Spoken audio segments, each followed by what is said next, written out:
Okay, so this is a quick trade breakdown analysis of AUD USD.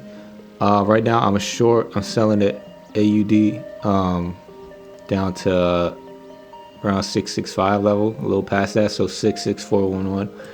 But overall we got a downtrend sell off. That's the monthly. You go to the weekly, huge big ass weekly engulfing candle, and we only got like 1 day left, so we're definitely going overall selling probably until the next Fed rate hike, which is like January 31st or something like that. So we got that, so I'm selling it. We had a huge overall move higher, but it seems like this uptrend is breaking down. Broke this huge 1 hour trend line, 4 hour trend line. Caught it all the way down here, sell off down here. So in my mind, I'm thinking that this is a retrace down to the level lower, key level lower, which is 665. But if we add the fib from the top wick to the bottom wick of this whole move here and this structure here, then we get a 0.382, nice little 0.382 retrace, which means I'm aiming for this fib level, negative 0.444.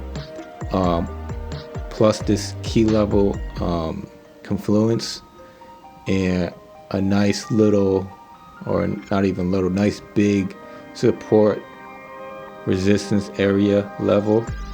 So that's like 3 confluences right there.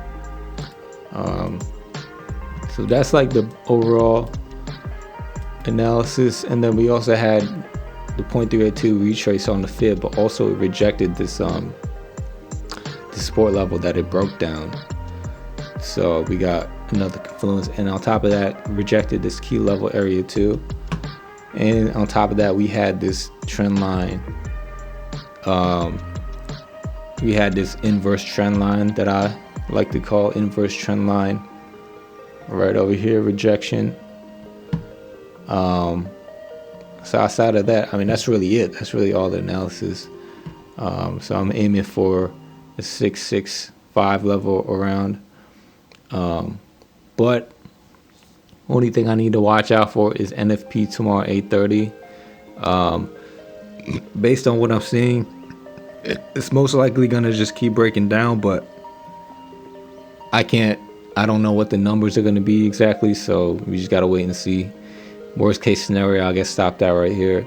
But I do think that the market's forecasting that NFP numbers is probably going to be higher than expected, which means it's going to strengthen the dollar, and then that's AUD weakness, and then we get a sell-off from this area to down here, and then I get out, and then from there I think it's actually going to go lower, but we could get a retrace after it breaks down here, rejects this, retraces and rejects this counter trend line.